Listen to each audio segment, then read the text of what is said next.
ಎಲ್ಲರಿಗೂ ನಮಸ್ಕಾರ. ರಾಯರ ಕಿಚನ್ಗೆ ಸ್ವಾಗತ. ಇವತ್ತು ನಾವು ಹಲಸಿನ ಬೀಜವನ್ನು ಬಳಸ್ಕೊಂಡು ಮುದ್ದೆಗೆ ಹಾಗೆ ಅನ್ನಕ್ಕೆ ರುಚಿಯಾಗಿರುವಂತಹ ಒಂದು ಸಾಂಬಾರ್ ರೆಸಿಪಿಯನ್ನು ನೋಡೋಣ.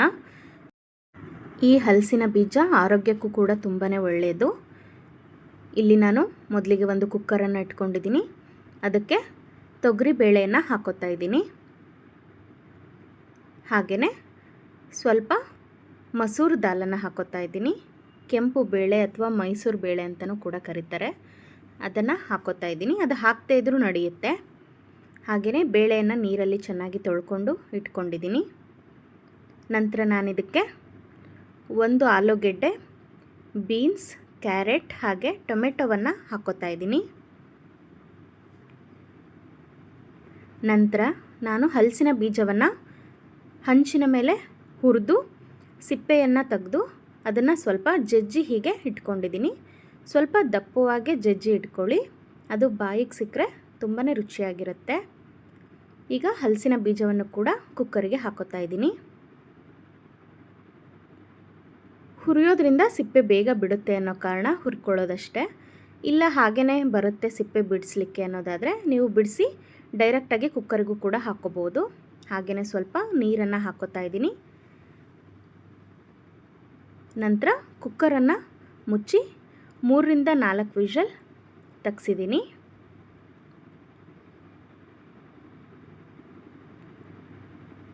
ನೋಡಿ ಈಗ ಆಗಿದೆ. ಬೇಳೆ ತರಕಾರಿ ಎಲ್ಲ ಕೂಡ ತುಂಬಾ ಚೆನ್ನಾಗಿ ಬೆಂದಿದೆ. ಇಷ್ಟಾದರೆ ಸಾಕಾಗುತ್ತೆ.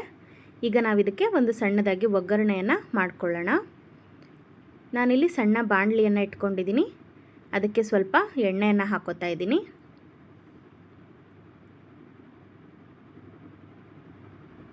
ಎಣ್ಣೆ ಕಾದ ನಂತರ ಇದಕ್ಕೆ ಸ್ವಲ್ಪ ಸಾಸಿವೆಯನ್ನು ಹಾಕ್ಕೊಂಡಿದ್ದೀನಿ.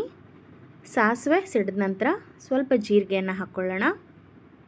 ಹಾಗೆಯೇ ಸಣ್ಣದಾಗಿ ಕಟ್ ಮಾಡಿ ಇಟ್ಕೊಂಡಂತಹ ಈರುಳ್ಳಿ ಹಾಗೆಯೇ ಕರಿಬೇವನ್ನು ಕೂಡ ಹಾಕ್ಕೊಂಡಿದ್ದೀನಿ. ಈಗ ಇದನ್ನು ಚೆನ್ನಾಗಿ ಫ್ರೈ ಮಾಡ್ಕೊಳ್ಳೋಣ. ನೀವು ಬೇಕಾದರೆ ಇದಕ್ಕೆ ಒಣಮೆಣಸಿನ್ಕಾಯಿ ಹಾಗೆಯೇ ಇಂಗನ್ನು ಕೂಡ ಹಾಕ್ಕೋಬೋದು.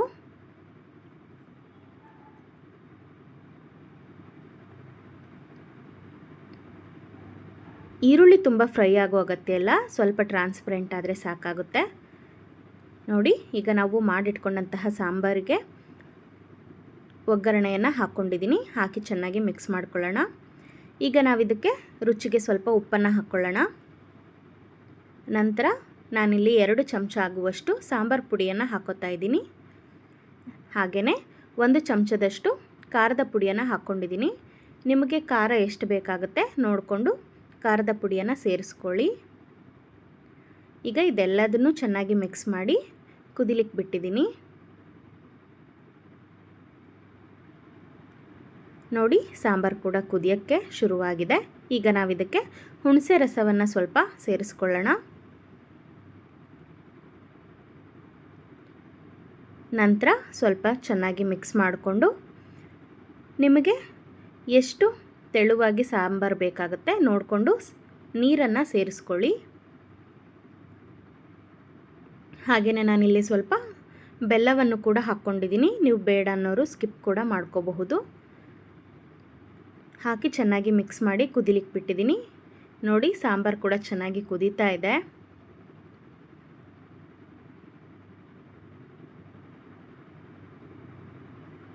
ಈಗ ನೀವು ಇದಕ್ಕೆ ಸ್ವಲ್ಪ ಕೊತ್ತಂಬರಿ ಸೊಪ್ಪನ್ನು ಕೂಡ ಹಾಕೋಬೋದು. ಇಷ್ಟ ಆದರೆ ಆಯಿತು. ಒಲೆಯನ್ನು ಆಫ್ ಮಾಡ್ಕೊಳ್ಳೋಣ. ಈಗ ಹಲಸಿನ ಬೀಜದ ಸಾಂಬಾರು ತಯಾರಾಗಿದೆ. ಇದಂತೂ ಮುದ್ದೆಗೆ ಹಾಗೆ ಬಿಸಿ ಅನ್ನಕ್ಕೂ ಕೂಡ ತುಂಬಾ ರುಚಿಯಾಗಿರುತ್ತೆ.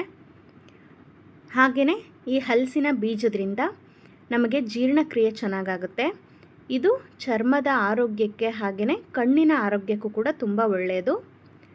ಯಾರಿಗೆಲ್ಲ ತುಂಬ ಕೂದಲು ಉದುರುತ್ತಾ ಇದೆ ಅಂಥವ್ರಿಗಂತೂ ಇದು ತುಂಬ ಒಳ್ಳೆಯದು. ಈಗಂತೂ ಹಲಸಿನ ಹಣ್ಣು ಎಲ್ಲ ಕಡೆ ಸಿಗ್ತಾ ಇದೆ. ತಪ್ಪದೆ ಈ ರೆಸಿಪಿಯನ್ನು ಟ್ರೈ ಮಾಡಿ. Thank you.